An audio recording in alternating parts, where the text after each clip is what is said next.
There we go.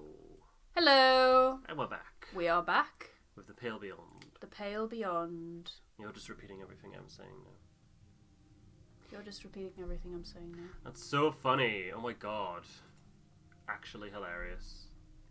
Can you imagine if you were in this sort of survival situation and someone was just repeating back everything to you? So basically, imagine if I was stuck in this survival situation with you. Yeah. Well, I already am. And it's been awful. Wow. Oh, really? You've done really well. We are at week 24 at the third camp. Previously, do you remember what happened? We were on the ice. Mm-hmm. A leopard seal attacked, but we saved Flick. Darling and Hammond had a big argument because Hammond wanted to stay at the camp. No, the other way around. Hammond wanted to close the camp earlier, whereas Kurt wanted to keep it open a bit longer to hunt. We could hunt.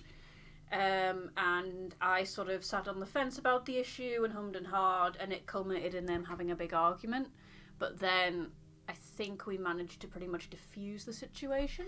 Yes. For now. Maybe. What else? Nothing major that I could remember.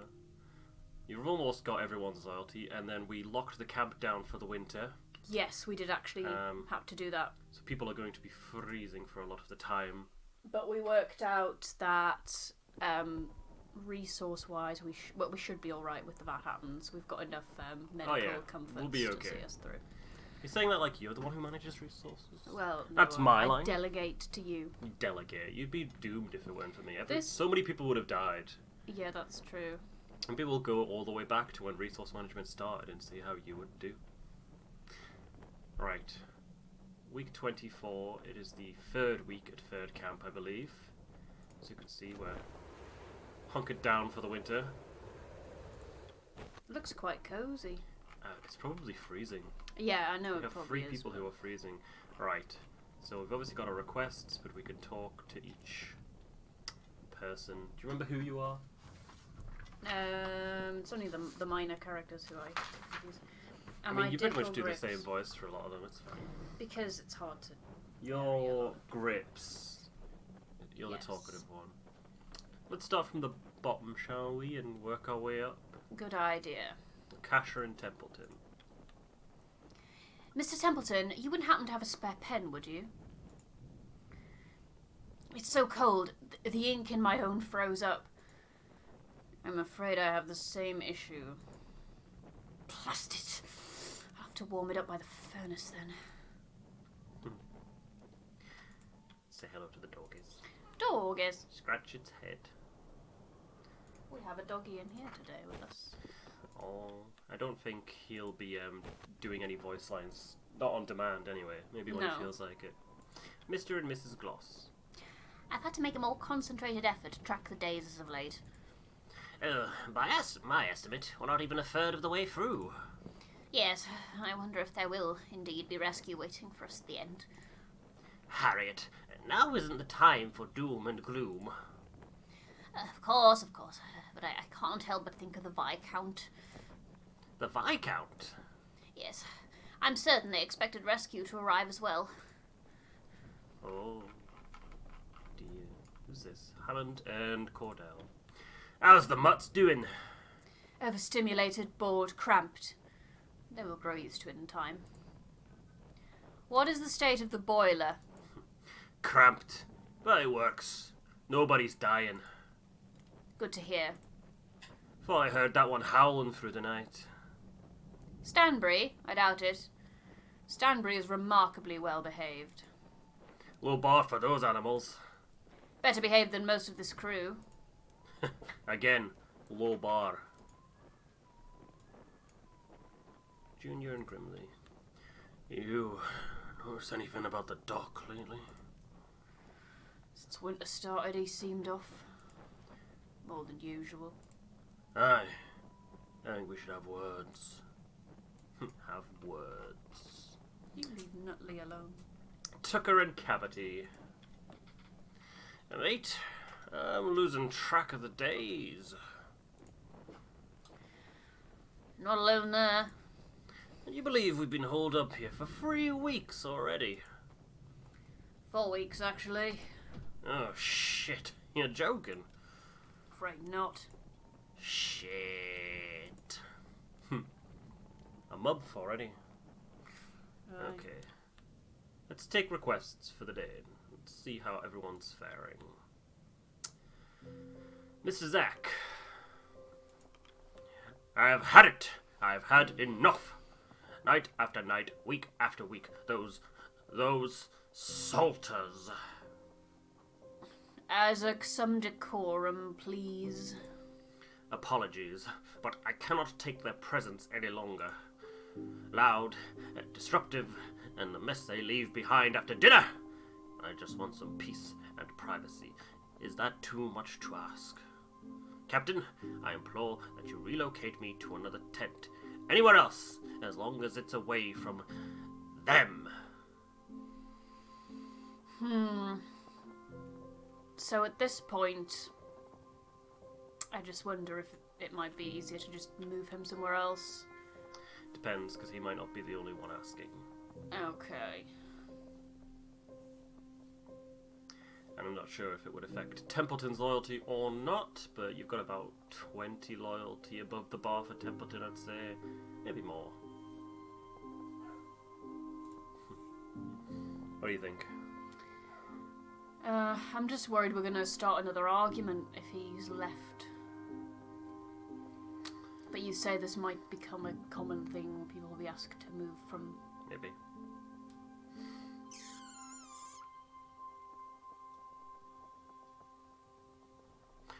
What do you think? He's just annoyed at the other sailors and wants to be moved to another tent. Do we say yes or do we say deal with it? Let's move him. If it's so important to you, then you'll be moved elsewhere in camp. Oh, thank you, Captain. I wouldn't be able to handle an entire winter with that lot. Yeah, see, Templeton doesn't like you showing preferential treatment, even to his team. Lefty. Captain, hate to do this, but do you mind moving me to a new spot? Oh no, it's exactly like I warned would happen. It's getting awfully cold and these old bones are starting to crack. I'm not old special treatment, but I'd like to be moved closer to the boiler for warmth.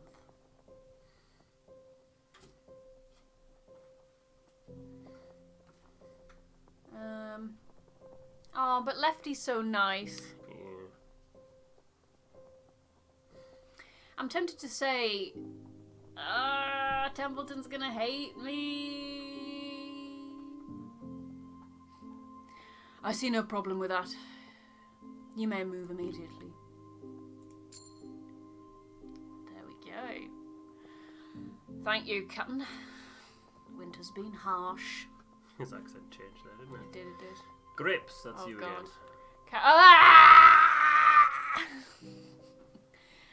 Captain, do you mind if I move to a different tent? Worried about the boiler. I'd like to be on hand in case of an emergency. Will you be able to move me closer?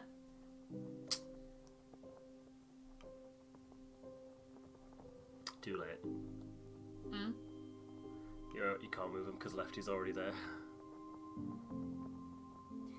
But I don't want to pit him up against Lefty. Well, it's too late now.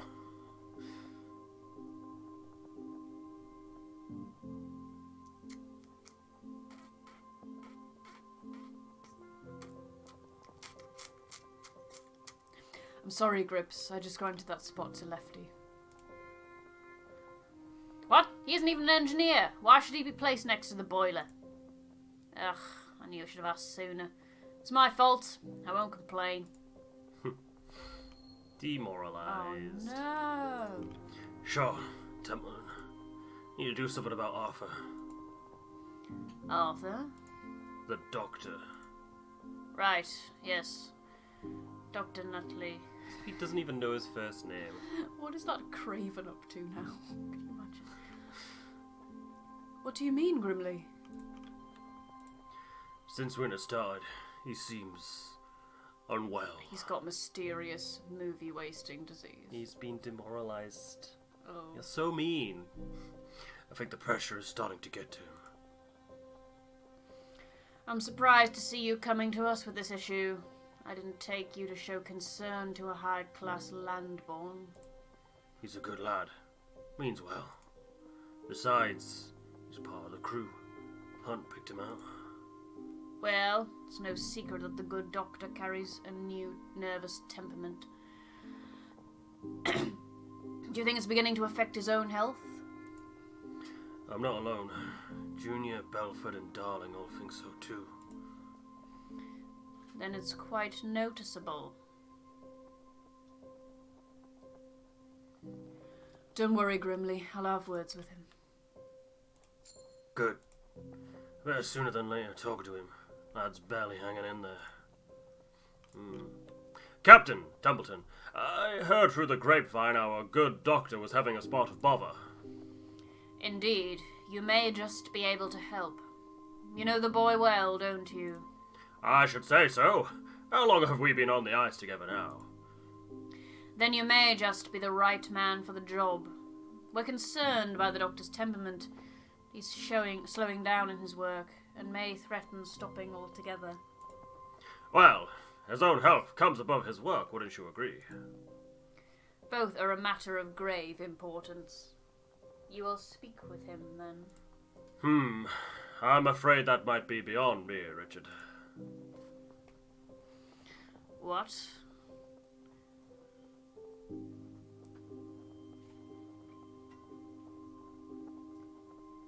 It's a captain's duty to consult the crew. Right you are, Robin. But it's not just that. I've spoken to the lad quite a bit, but I've never made it through to the boy. A tough nut to crack. I might not have the right disposition for it. Too soft, I say. Excuse me?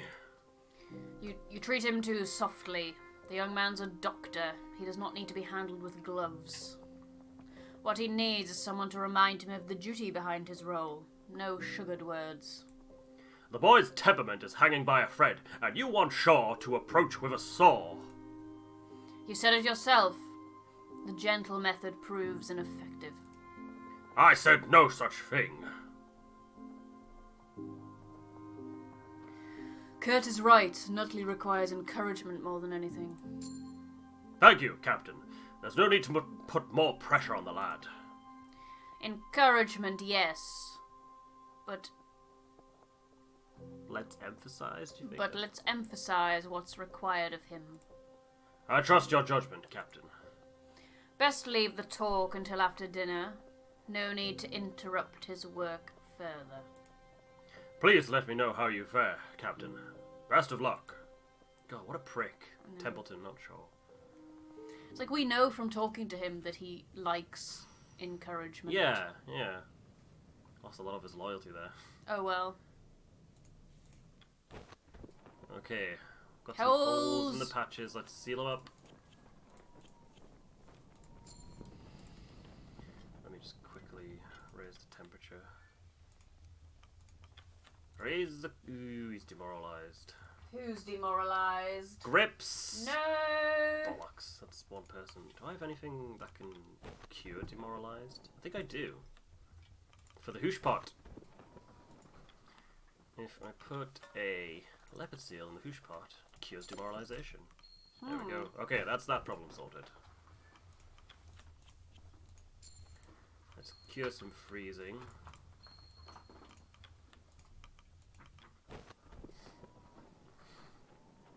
And get some more folks working on sealing up these holes. Ha! Sealing. Do you get it? No, there's no seals around.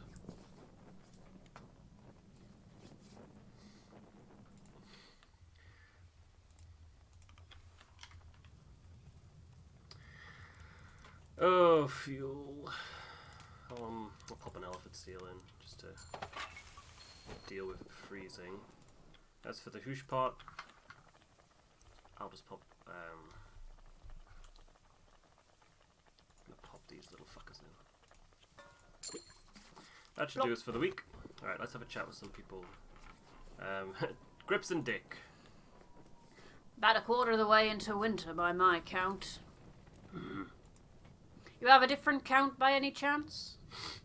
Nope. Damn. Was hoping you'd might. Casher and Templeton. I was meant to ask, Mr. Templeton, what precisely is your area of expertise? Botany. Odd. How so? Botany is the study of plants, correct? Not an abundance of plants out on the ice. The meteorologist, the biologist. I understand that, but why were you chosen? I have a much wider range of knowledge outside my field. I was chosen to be the head scientist of this expedition. By the benefactor, correct? Yes. Which reminds me, just who is this benefactor of yours? I asked Hunt often, but he always avoided the question. He avoided most of what was asked of him. You asked many questions, Miss Belford. Exactly what Hunt said. You seem adamant not to answer. I do not see it as relevant information. Everything is relevant, Mr. Templeton. You can only hide secrets for so long. We will see about that. Office still. Well, we might as well interview some people to get a little bit of decorum. Let's interview. We've interviewed Flick, haven't we? About their daring escape from the big seal. Yorick the Third. Gives us some research and some decorum. Okay. Let's call the crew for dinner. The crew have their meal. And Stanbury is still trying to beg food off Templeton. The crew to return to their posts. The long dark continues. Oh, I love that game. Hey, that's the name of a game. You can choose who to spend your evening with. Okay, I suppose we can chat to Templeton briefly. Captain, I have heard mutterings among the crew that have raised concern. It would appear that our rations of tobacco are finally running dry. I didn't even realise we had any. I didn't know I smoked. We don't. Everyone else does. Tucker's always smoking. Yeah. The crew have already been on edge since the beginning of this winter. I doubt this will improve matters. Mr. Hammond and the sailors have been awfully fond of the leaf. I have even spotted them trading some of their food rations for more of it. Ridiculous, I know.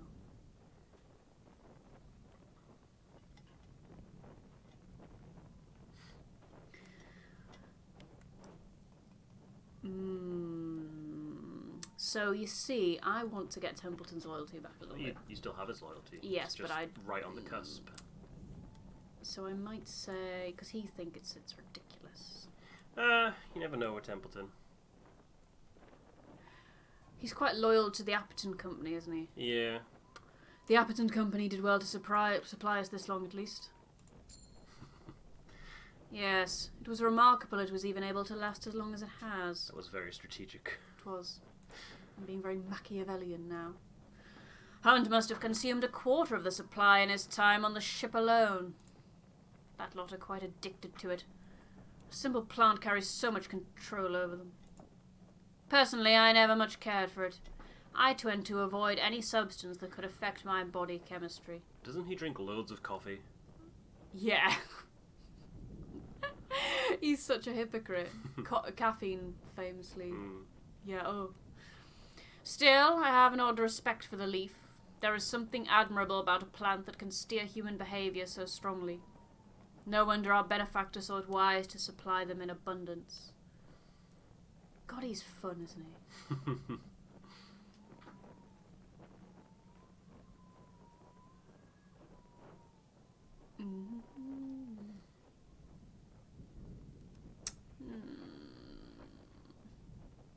How did they manage to produce so much tobacco in the first place? It's as you'd expect, Captain. Just as they funded this expedition, so too have they funded countless ventures, countless discoveries. That is how their business operates. Do you believe they were simply fortunate enough to have peaches grow in their back garden? Ooh, none of these are particularly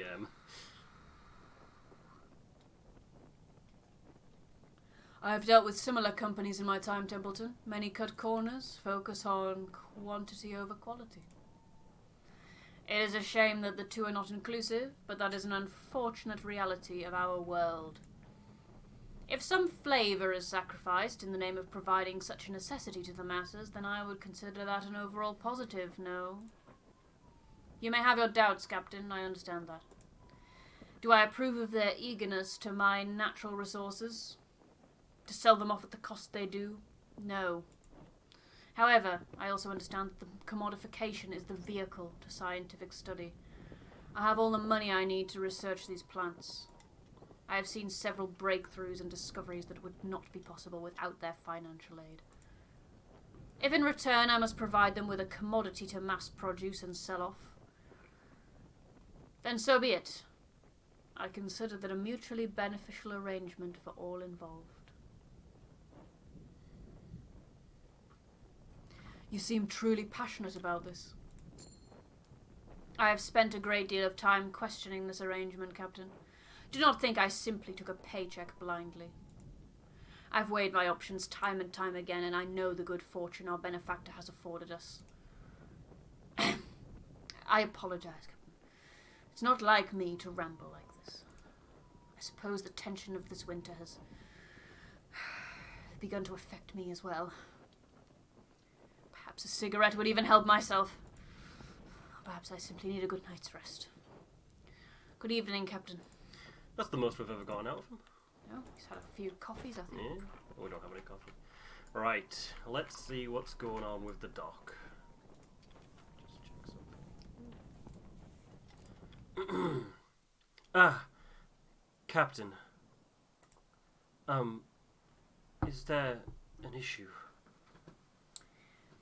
We need to talk, Doctor. Oh, right. Captain, I must apologize.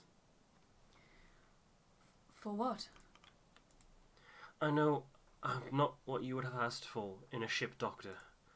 I'm nervous, my mind is often scattered, and the sight of blood, well, it makes me faint. Hardly qualities befitting a surgeon, are they? You're a fine surgeon, nonetheless. Captain, something I must confess. The reason Hunt took me on, against all other candidates, well, it's because of my father.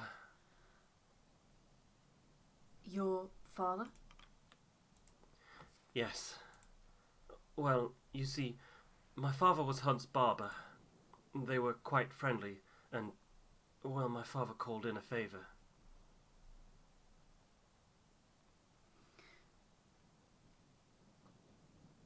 You think it more likely that Hunt was repaying his barber than the simple fact that you earned the work? Yes. Sorry. My father, so proud when I took this expedition, believed it could finally toughen his boy up. He was always obsessed with that. No matter what I did for him, it always came back to how tough I was. Or wasn't. But you can see how well that worked, can't you?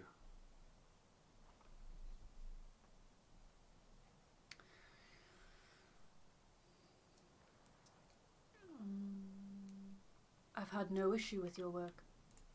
Captain, there's no need to protect my self-worth.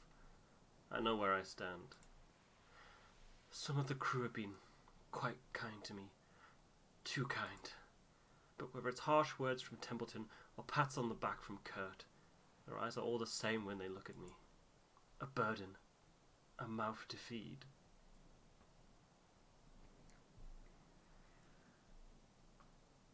You've convinced yourself of that, Arthur. It's a self-defeating outlook. That would suggest I'm alone in that outlook, Captain. We both know that isn't the case. I've tried, but I have to accept it. My cowardice leaves me a drain on the crew's resources. Selfishly so.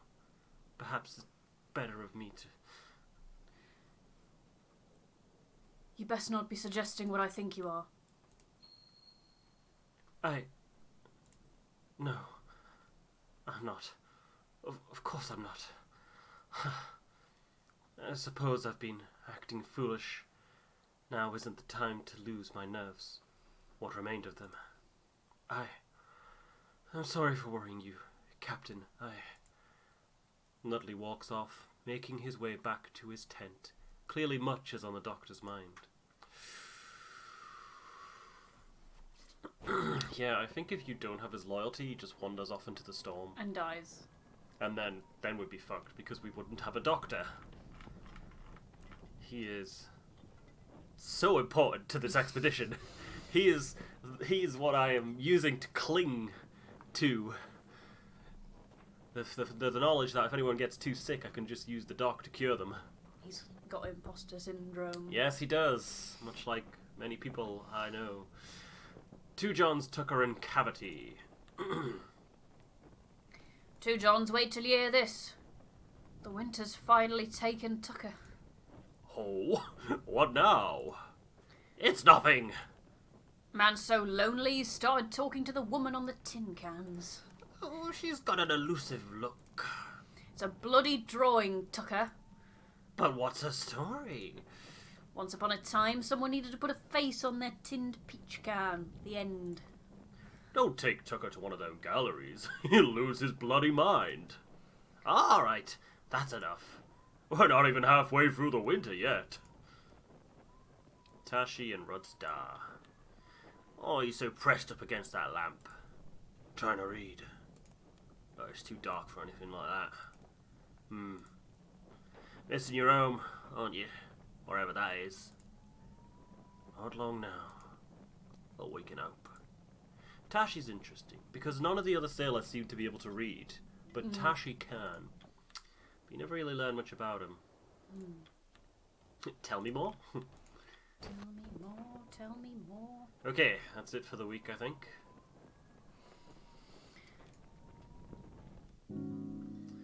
Okay, so like I say, I can afford to get 3 crew members freezing. To be honest, I'm okay with how rations are.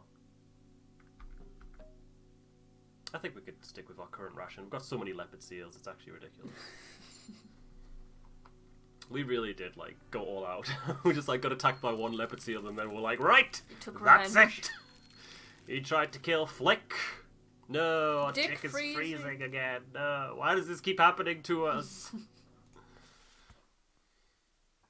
Week 28. 8 weeks at 3rd camp.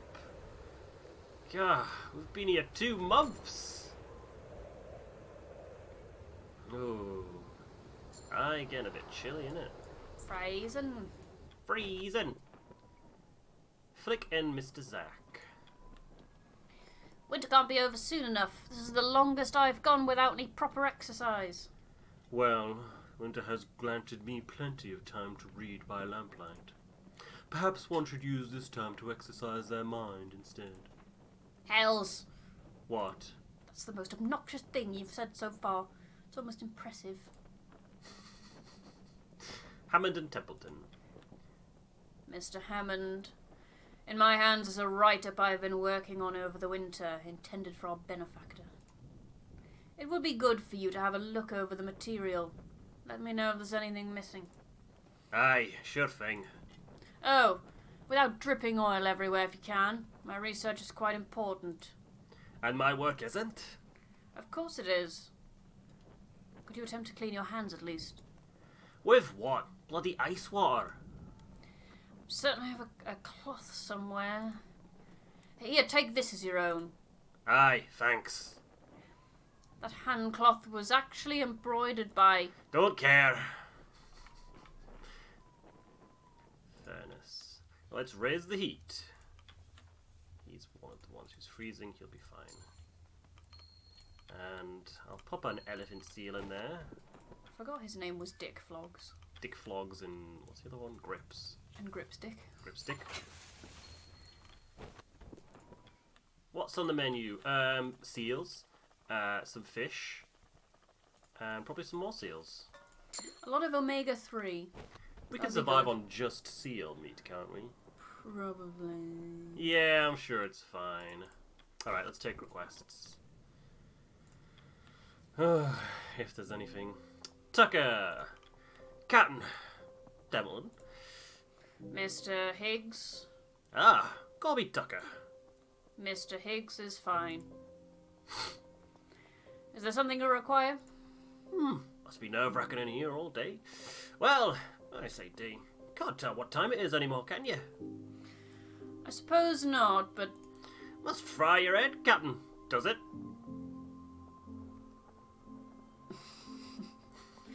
it's not too bad. I've grown used to it. I suppose it's been long enough now. I'm sorry, Mr. Higgs. Did you come here with a request or not? Oh, the days barely exist anymore. Not to do around here but pass the hours.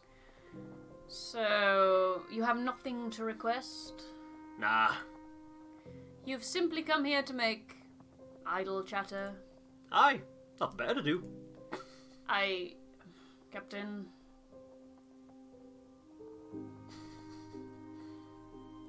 You should embrace this free time while you can. Won't last. Go play cards with the others. It'll be the 50th game this week, Captain. But I'll not keep you from your work any longer. Captain, it seems the winter is beginning to take its toll on the crew. We should take great care to ensure they keep their minds active. We still have a great deal of winter to work through. Yorick the Third. Captain Shaw! Oh, goodness. You're out of breath. Calm yourself. Is it an emergency? Well, this might sound mad. Out with it. I saw it! Clear as day. I looked out into the snow and I saw it. What? The Banweir. Captain, next order of business is... I'm not joking. I know it sounds mad, but I saw it. 12 feet tall, covered in thick, bushy white hair. No such creature exists. The winter has clearly gotten to you. I thought my eyes were playing tricks on me too. But what if they weren't? What if there is a beast like that? If we caught it, it could feed us for 3 winters. No, 4. You are not suggesting a winter hunting party. We won't travel far. Captain, think about it.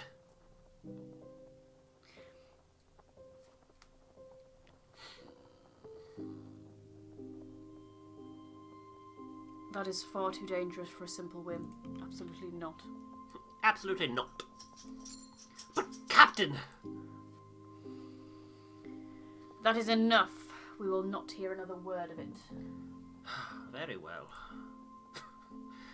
Oh no, we lost some of Kurt's loyalty. Whatever will we do? Oh, it went down a blimp. I mean, yeah. Ooh, we're so close to getting Cordell's loyalty. Finish requests for the day, and let's see how things are out here. We got a hole. So A hole? We got a hole. There's a hole in the side of the tent. They set to work. A hole. A hole there is. Lefty and gnomes.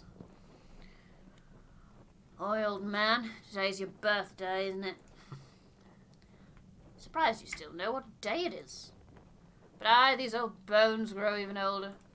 I can't imagine what surprise you have planned. Actually, asked Grimley to carve a wooden whale for you before we set off. Oh? And where is it? Went down with the ship. Ha!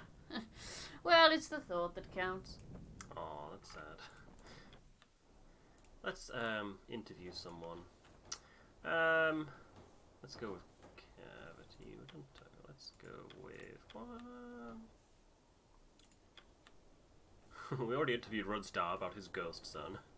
Let's do Cavity. Alright. Let's call the crew for dinner. The crew have their meal. The crew return to their posts. The long dark continues. You can choose who to spend your evening with. Well, I suppose we should talk to the doctor. Yes. Since there's no one else. Definitely. Hey, Doc. As you step out of the tent, you notice Nutley approach. Captain, I've been thinking a great deal over the last while. I want to thank you for speaking with me when you did. I needed that. I've certainly made this expedition more difficult than it had right to be through my previous cowardice. And for that, I'm sorry, Captain Shaw. This guy has no idea how valuable he is. Nutley, not a single one of the crew has doubted you. We owe you a great debt. Damn right we do. I wonder how my father is doing. On the other side of the world, I wonder if he's thinking of me. My mother and my sister too. So much I must return to. He pauses for a moment before presenting you with an envelope. Captain, if I fail to make it back to the world, would you be able to bring this letter to my father? Take the letter. You take the letter from Nutley's hand and give him a nod. The doctor gives you a nod back. Thank you, Robin. I will make sure this makes it into his hands. Nutley gives you a nod as he makes his way back into his tent, and you make your way back to camp. The letter rests neatly in your hand. Don't read the letter. That's so rude. Why would I do that? Kasha and Cordell. I've noticed something. And what is that? Looking at some of the older photographs, a few of the dogs have grown quite a bit since we first landed. We have been here for quite some time, yes? It'll be interesting to see the time lapse.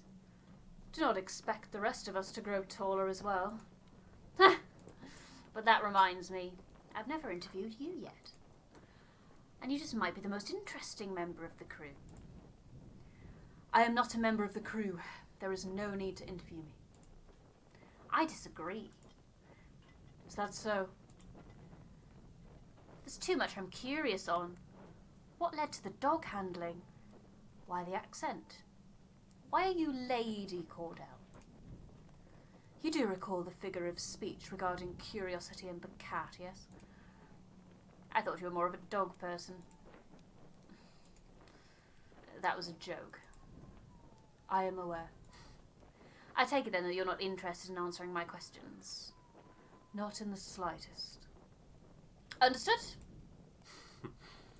Dog is. Dog is. Dog is. Oh, I think that's it for this week. That was a short week. Yeah, well, we're hunkered down for the winter, so we just got to get through it. Get through to the other side.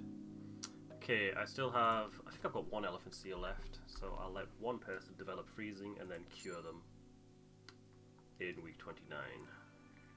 Cavity's freezing, that's fine. Grips is freezing.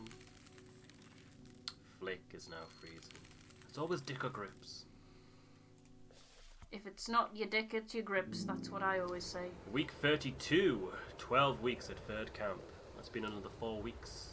Wow. It is going quickly now. Yeah, because it's skipping like months at a time just to get through the winter. Damn, it must be like difficult being in a survival situation that's also boring. Yeah, he just you know what I mean? And it also probably doesn't help that I destroyed the chessboard and the games and the flags for wood. Yeah. Oh well. Whoopsie daisy. Kurt and Nutley. I must say, Doctor, something in your walk as of late. You're holding that head high. Oh, thank you. I'm sure you're as eager as the rest of us. Not long now before we'll be able to stretch our legs outside again. On that subject, I was running a few physical examinations in preparation of returning to work. Do you mind? Of course not! This won't take long, I hope. It shouldn't. Hammond. Come on. Winter might finally be clearing up, eh? About time. Gods, remember when those bloody penguins showed up at camp? Oh yeah, that was good. Seems an age past now.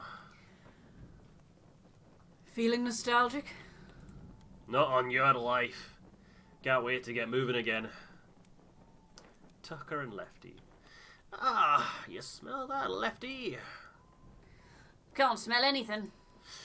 I can. It's the smell of winter clearing up. We'll be out of this bunker before you know it. This calls for a Kaylee. Well, Tucker, I've never pinned you as so eager to return to work. Shit. A Kaylee. You ever done a Kaylee before? No. No, me neither. Despite having lived in Edinburgh. No. Feed the furnace. God, the furnace is always buggy. Pop in my last elephant seal. And as for the hoosh pot, oh boy. Didn't realise how low on food we were. Some fish. And a couple elephant seals. That should get us to 99. Plop. Plop indeed. Right. So from now on, I don't have elephant seals. Requests. Take requests. Nutley. Captain, I was running a standard physical examination on... Well, I'd request that you meet with me in the medical tent this evening. Oh, is there an issue? Why not present it here? The individual involved would rather this be handled privately. Apologies for sounding so cryptic.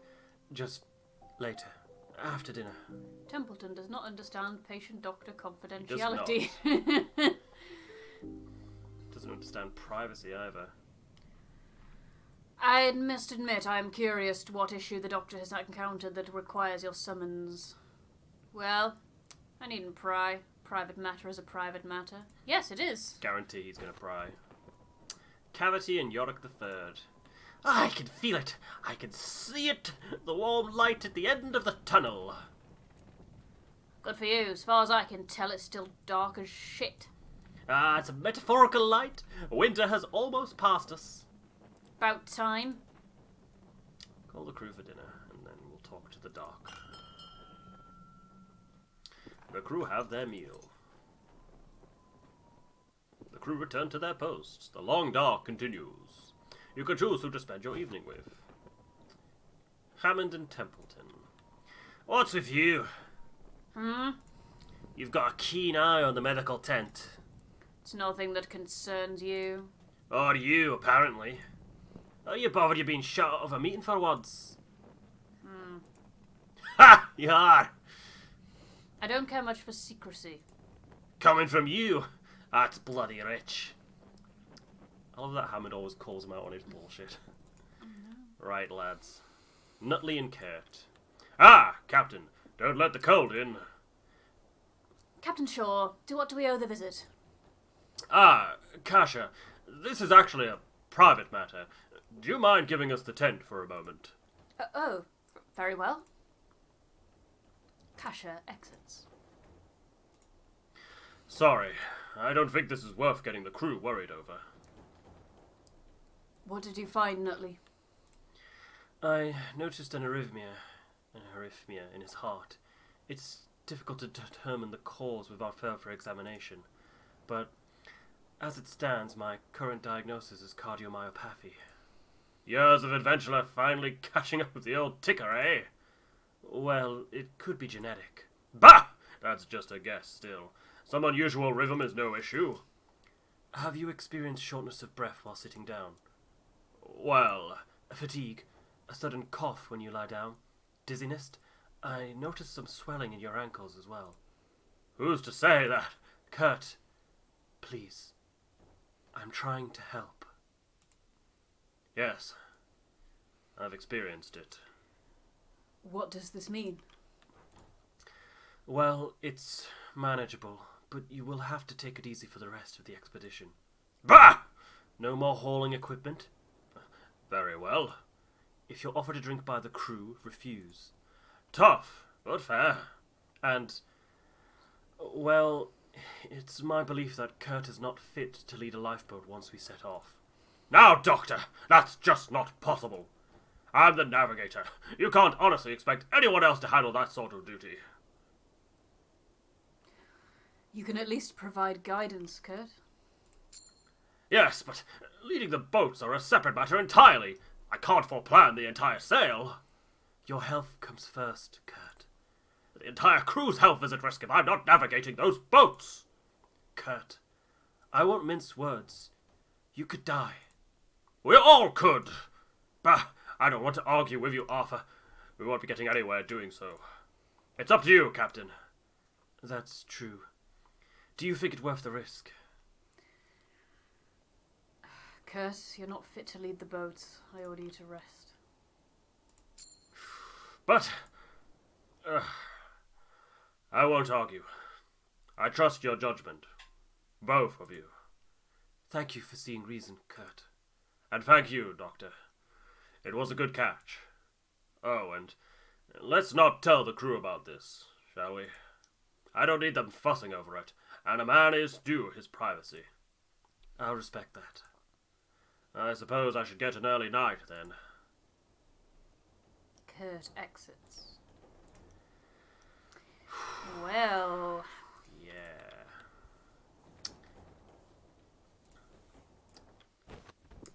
So... Kurt has got... a heart condition. cardiomyopathy. Heart condition, yeah. Interesting. Getting these decisions where it's having like a big hit on his loyalty as well. Right. Almost through the winter. Based on what everyone's saying, one more month, so... Oh. You awake to the sound of distant barking. Seems one of the dogs has been excited by something. You sprint from your tent. You aren't alone in being awoken by the dogs. At the centre of the campsite, a crack begins to form, followed by more, spreading out. The dogs leap from the kennels, sprinting southwards. Wait! Wait! Cordell runs across the cracks in pursuit of her dogs. The ice shifts beneath you. You hear the sound of something falling, then smashing. The tent! The lamps. Ah! Hells! What the fuck is this? Oh no, the flow is splitting! Quick, we need to move. Now! No wasting time! Nutley and Kasha rush out from the medical tent. Nutley carries his bag slung over his shoulder, while Kasha's hands are filled with notes. What is this? I just split in for all of your work. What I could carry, yes. Not good. Your tent's going under. What? No! My equipment! Do not go back that way, either of you. Understand? Templeton turns to Kurt. How should we handle this? Captain, we need to get out of this tent as soon as possible. Everything past that point is going to be swallowed up. You are the man! Everyone haul what you can! Move! The crew get to work on the furnace and lifeboats, hauling as fast as they can. With the ice breaking quickly as is, you realise you only have time to save one tent. No!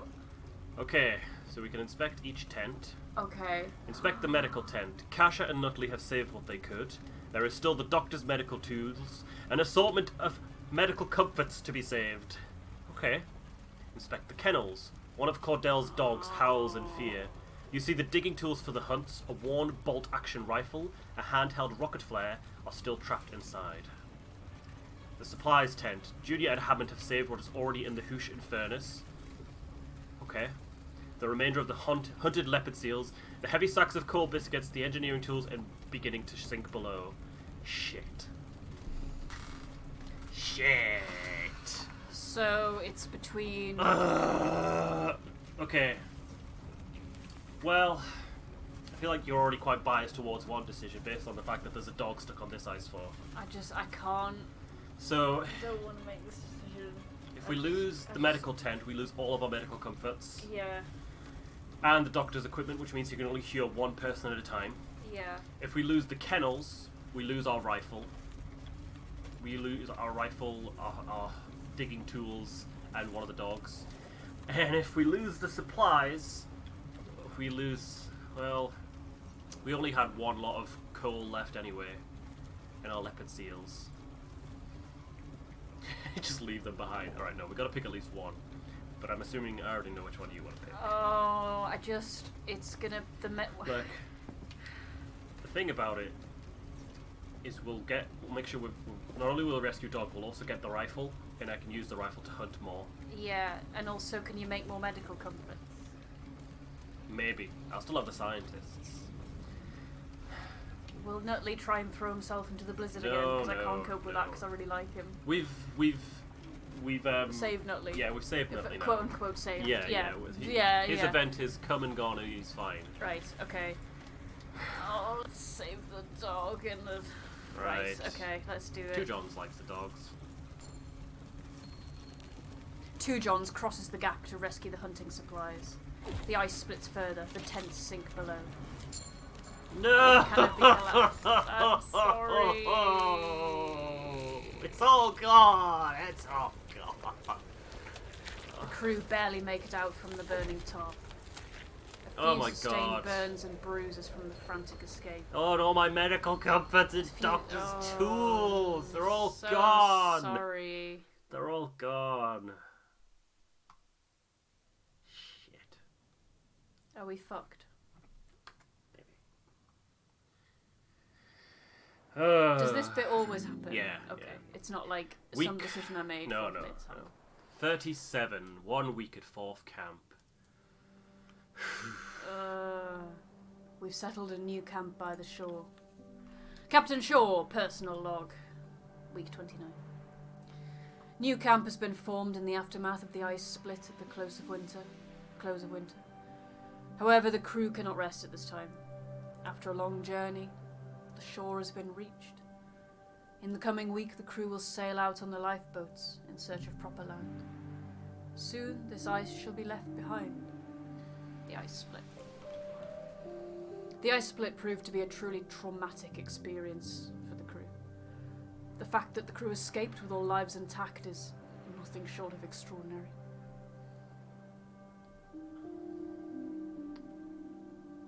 The same cannot be said for our equipment. Many supplies were lost, washed away and carried off with the ice.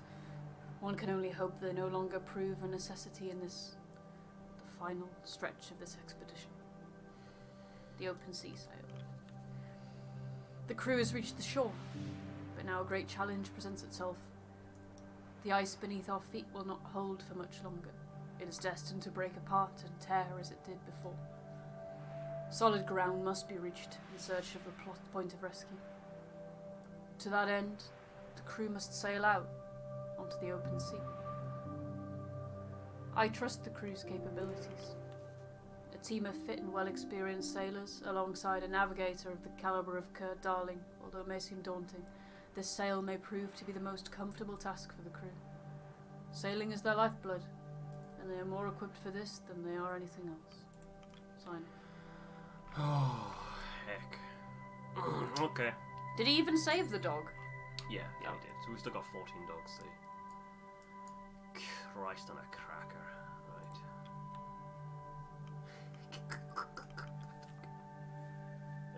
Got a few wounded. Fuck. He would be wounded, wouldn't he? This is the one person I need to make medical comforts. I thought that was like an attack on his character. No. Like, this guy. This fucking guy. Where are we? Look how close we are now. Look. Viscount Island's right there. Oh my God. How far we've come. That's where we started. I think the ship got stuck in the ice around there. Okay, and we have no supplies. Except for some flares. Everything else is gone. I thought we had our shotgun. Yeah, we do. We've still got a rifle. And a pistol. Nutley and Curt. Smell that air, Doctor. If this holds, there'll be no better time for a sail, let me tell you. Well, isn't that fortunate? Ha! Curt, please be careful out there. I will. Quilsey and Yorick III, you are Quilsey. Ah, we're hitting the open sea. You excited, Quilsey? About time we got off the ice. I would like to be able to lead one of the lifeboats. Oh, what the glory, eh? You're more like Curt than me. It's not that. I don't want to put my life in another's hands at this stage. Ah, fair. Kasha. Oh, Captain, I'm just triple checking my notes. I'll kick myself if I end up leaving anything behind on the ice. Now to hope my report doesn't take a dip in the ocean. Grimley and Jr. But now soon. Aye. Nervous. We have to be careful. We don't know these waters. Well, chin up. Better to look confident for the crew. Oh, Lefty. One more push onto land. Don't know if I've got the energy left. These old arms may break off if I try to row. Well, best see to it. At least you got both your arms, buddy. No? So ableist. Alright, let's see what I can do. I can at least cure one person of freezing, and now it's just the wounded that I need to worry about. Okay, ideally, let's cure Mr. Gloss, and then hopefully, in the next week, I'll be able to make some medical comforts if that's available. Right, request tent. Here we go. Hammond. Captain, we've got a problem. Oh, another one. How urgent? The bloody compasses. They don't work. Oh. Excuse me? None of them. They've all been going haywire just after winter cleared. Mr. Hammond, we're due to set off on the water. We cannot wait on the ice a moment longer. You think I don't know that? Shit. Calm down, men. We have a clear sight line of land. We don't need the compass. You know how easy it is for the waves to turn us around? What if fog rolls in? Mr. Hammond, do you have any idea what is causing the error? Looks like a case of magnetic interference, but that can't be right, can it? We've come further south than anyone in history. This may just be the case closer to the pole. We best just hope for good fortune. Hope? Great. We're sailing on a bloody hope. Captain, we have a few injured from the ice split. I've managed to arrange a small batch of crates to treat anyone. Well done, Doctor. Quite ingenious of you. Oh, thank you, Mr. Templeton. We unfortunately won't be able to make any more comforts. But I will treat whoever I can. A word, Captain. Speak your mind, Templeton. The animals.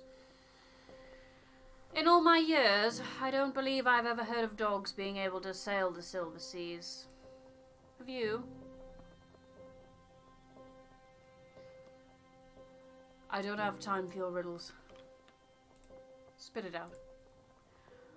One of us is going to have to break the news to the kennel master. Her dogs will not be joining us on the ocean. That's my decision to make, not yours. Certainly. But you understand what must be done. I don't appreciate being patronized, Templeton. My intent is not to patronize. I like how when it comes to the dogs you go pure opposite of Machiavellian. It should be clear by now that I've only the interest of the expedition at heart.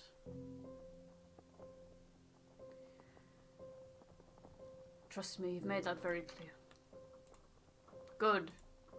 And it's time we inform Cordell. Do we have to not bring the dogs? We can't. Wow. There's not enough space on the boats for them.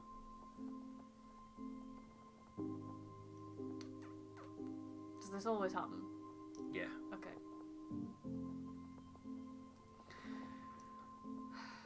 Cordell isn't a fool. I'm sure it's crossed her mind as well. Yes, but in situations like these, one must be crystal clear.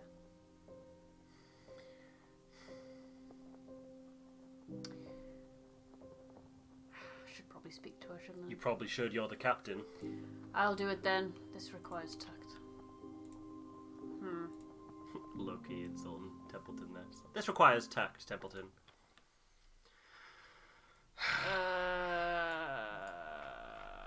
Look away, Father. You're not gonna like this. I think I know what's coming here. The animals are eagerly trained on the penguin fillet in Cordell's hand. She notices your approach. Captain, I was hoping to speak to you. Let her continue. The dogs scramble as she launches the meal across them. I understand you're going to shoot my dogs, aren't you, Captain?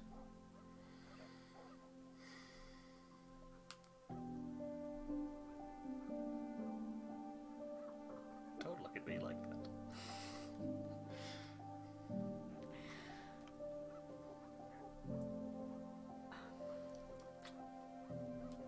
Talk to her about it.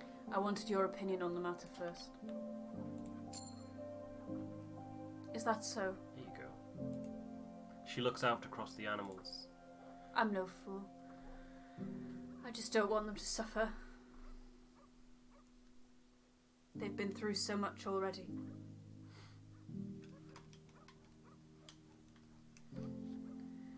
Let her continue. The animals continue to scramble over the fillet. These dogs have known me their entire lives. She points at the dog tearing the fillet from its sibling. I used to carry that one around in my pocket as a pup. Do you have children, Captain? Do we? I never decided.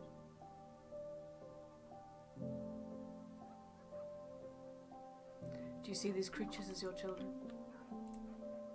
Would I be wrong to do so? Stanbury joins her side. I don't mean to sound cliché, Captain, but they're all I have.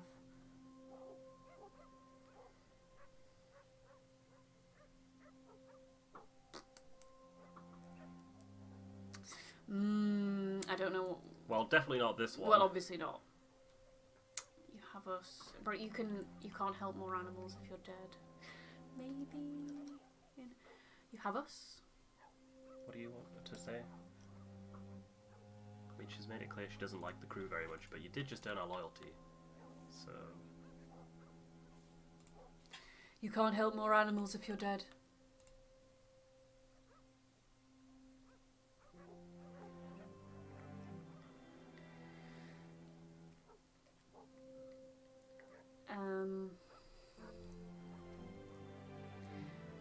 We can't take them on the sail.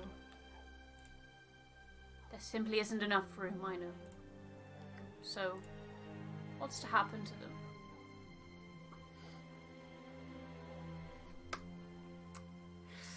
So... We can't. We don't have enough boats to spare one. If we don't... We only... If we give her a boat, there won't be enough to get the crew to the island.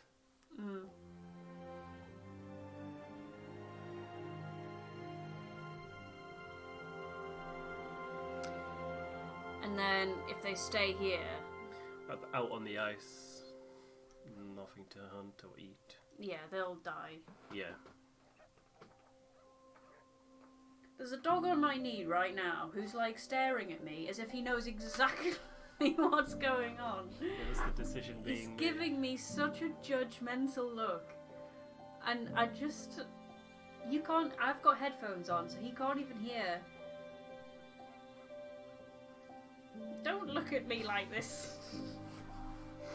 It's pure coincidence that you're here for this bit. It's not... What are you going to do?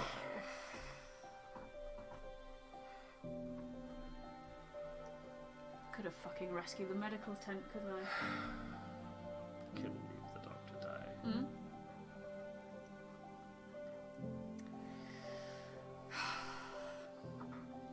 I can't... You're right, I can't prioritise them over human life. That's just not... I just can't. And it's always the thing of, oh, I'll let them hear them and then maybe they'll be fine and they'll like live, and it's like, but no, they're domesticated dogs in a harsh environment. Relatively. They're sled dogs, but it is the thing, like, where we are out on the ice, there's just nothing really for them to And eat. the ice is breaking apart as well. It's a really hard decision, even though this is one of the hardest, probably the hardest one of the game. Of all the horrible decisions you've had to make about which crew members to side with and moral decisions of rations and such, and it's what to do with the dogs is the hardest one. Don't you look at me like this.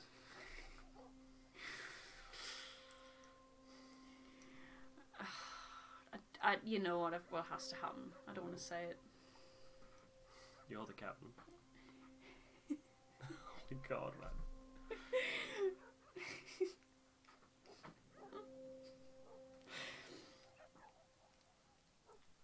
Hey.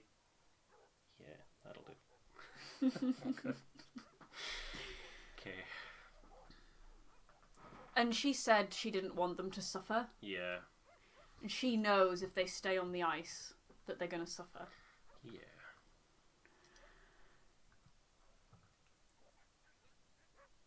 We're going to have to kill them.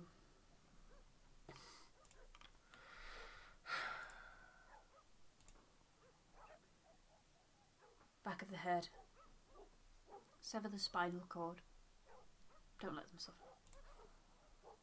I'd expect the same if it were me.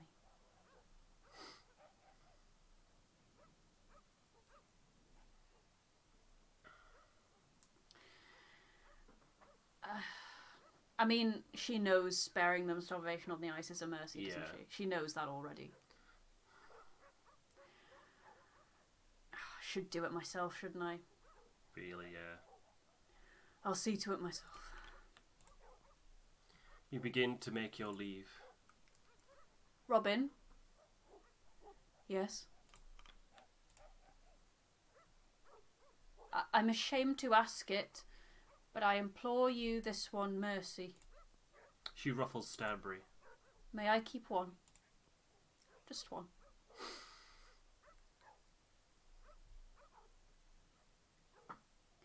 You can stay, Stanbury. I'll need my replacement captain after all. It tilts its head at you. Whoa, look at that. Plus 20. Okay. Thank you, Captain. I won't forget this. Nor will I. You depart across the snow. Oh, at least Stanbury. I don't like this. You don't have to be here for this if you don't want to be. Hey, just a quick note to say that this next section has quite graphic discussion and then carrying out of shooting dogs and dog death. If that's not something you want to see, that's absolutely fine. Just go to the timestamp on screen or follow the link in the comments below. Okay, on with the video. The dog's moving over to my lap now. He knows that I'm the one in charge of the controls. Damn it! Or he just wants to sniff the Play-Doh for some reason. He's really fascinated by it. Oh, give the order, give the order, give the order. Don't look at me! Stop looking at me! The order is given. The news creeps through camp. The air left melancholic. The dogs are rounded up and led towards the nearest ice ridge. Take part in the shooting yourself, because I want to see it's done properly. Oh my god! You lead the animal behind an ice Oh ridge, my god. away from the others. The weapon is heavy in your hands. You're careful not to touch any more of its icy metal than you have to. The dog looks at you, expectant.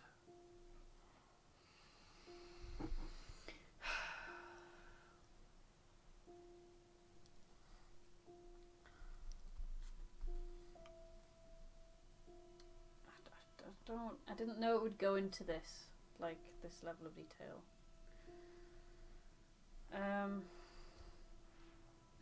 We could give it a little pet. Yeah. Pet the dog. You ruffle the dog's head. It offs. What happens if you keep petting the dog? Nothing. You just say goodbye. Keep petting the dog. You scratch around its ears. It barks happily. Pet the dog a last time. You tickle its chin. It checks to see if you have any food. So here it's basically saying that you can sort of just let them go on the ice, but pretend to Cordell that you've shot them. Well, she'll know because They're you're gonna like, come back. you're on a flat plane of ice. It's not many. Yeah. And then I'll look like I don't keep my word and I'm a coward. Yeah. To shoot the dog. You raise the rifle and tighten your grip.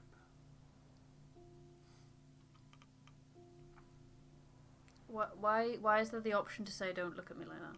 Just as a way of saying goodbye, because saying it to this one as well. Don't look at me like that. Don't look at me like that. It keeps looking at you. I'm very sorry, I have no choice. It barks. Good dog. You're a good dog. You're a very good dog. After fire. It drops lifeless on the ice. Over the course of the day, the rest of the dogs are periodically brought around the ice ridge and shot by the crew. The sun glares down on the ice, mocking the day's decisions. Do you order the dog's meat to be harvested? This is taken such a turn. Nah. What do you're in charge of resources. Yeah, no, I'm gonna leave them be. Yeah. Dogs are piled behind the ridge and left to the birds, if not the ocean. It's just got all very new French extremity. I'm not all about it. Oh my god. I need to lie down. It doesn't help that The crew have their meal in relative silence. A heavy air hangs over the day's decisions. The crew return to their posts. You can choose who to spend your evening with. That is such... yeah. So, as if he's here for this part. I as know, well. and he's like looking at me with his big eyes, eyes, like little shit. I'm gonna take a picture and put it in the video. Grimly and Nutley. Some last minute checks? Nah, No? not last minute. Last minute checks come the morning we leave. Oh. Well, it doesn't hurt to be thorough. Anything can change. No chances. You seem concerned. Does it hurt to be? No, not at all. You seem to be doing well. Considering the circumstances, I am. Thank you, Grimly. Aye. Get some rest. is there an option to go to see Cordell? Yeah. Not pretty, is it? But necessary. Don't know if Cordell will feel the same. I'll miss the wee beasties.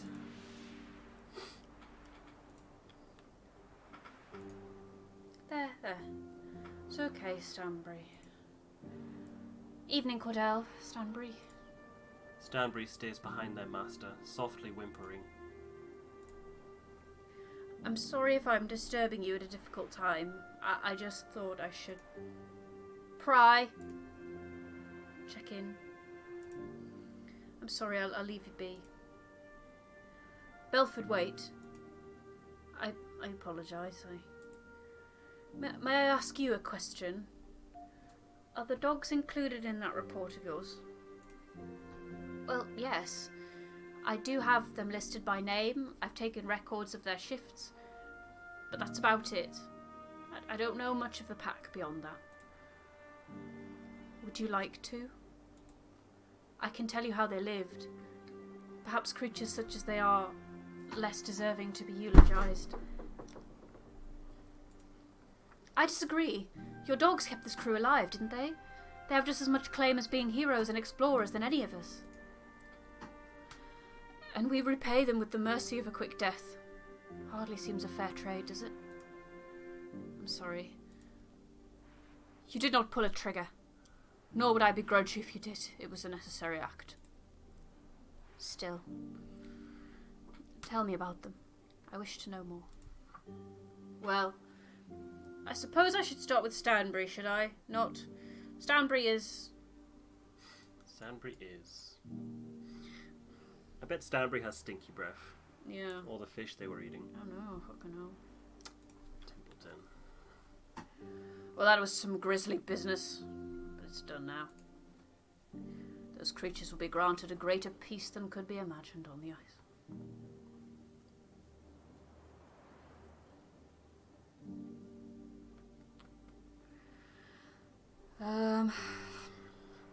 Templeton did take part, apparently. I must commend you for taking part. I said that I would. I hold my word to a certain standard, Captain. The Kennel Master has been even more silent than usual after this day's events, understandably so. Perhaps it is best to check in on her. We already did.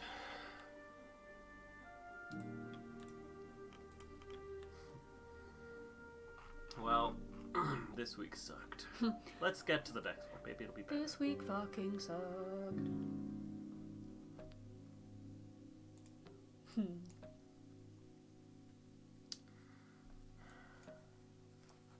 last of the fuel. Ugh. Pass the baby.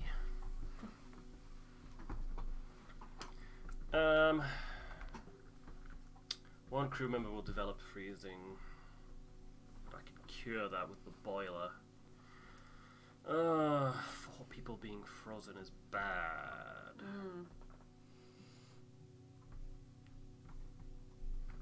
But I don't have enough fuel. Well, I've got just enough fuel to make sure no one is frozen. I think this is the last week where resources are a concern. I think after this, that's it. Are we near the end of the game? Quite close, yeah. Oh, okay. So I'm gonna... So, I mean, I don't want to jinx it because I don't know what's coming, but no one's died yet? Not yet. But... Sick and afflicted are steeled through the week by the hope of the morning's sail. The sight of the ocean ahead lifts your spirits, +5 decorum. Mr. Gloss was cured of their wounds. Week 38. 2 weeks at 4th camp. Oh, man. Hello, this is Boredom from the future. This video turned out to be quite long. A lot happened in it, and it was also quite emotionally heavy, so we split it into 2 videos, and the next part, the second part, will be out shortly. Thank you so much for watching, and we'll catch you soon. Bye!